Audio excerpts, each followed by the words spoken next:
Ilang araw nang masama ang pakiramdam ng 37 anyos na delivery rider na si Ricardo. Dulot ito ng sunod-sunod na pag-ulan dahil sa habagat at bagyo nitong mga nakaraang linggo.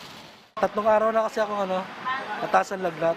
Baka duda ko na rin baka yun na yung leptos kasi lalusong ako sa baha. Tapos minsan natatalsikan sa mata.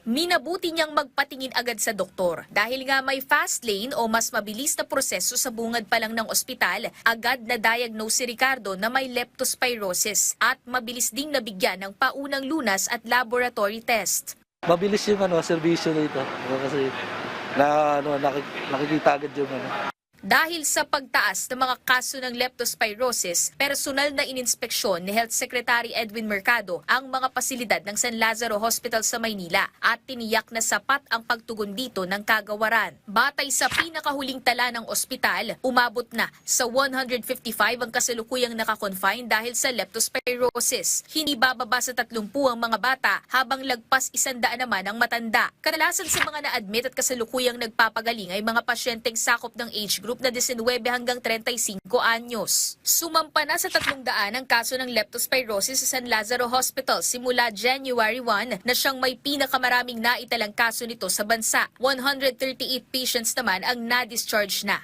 So dahil nga nag-ulan ng mga nakaraang linggo, ngayon yung kasagsagan nung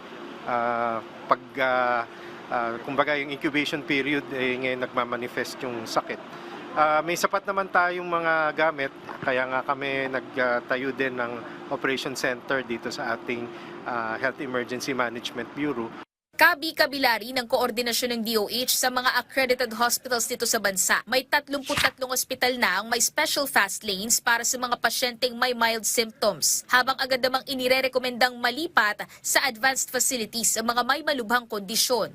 Time is of the essence Dapat lalo na po pag nagmanifest na nagkakaroon na po ng problema sa bato, nagkakaroon po ng problema sa baga, ay agaran pong mahemodialyze at mabigyan po ng antibiotics. So mayroon naman pong triaging na ginagawa.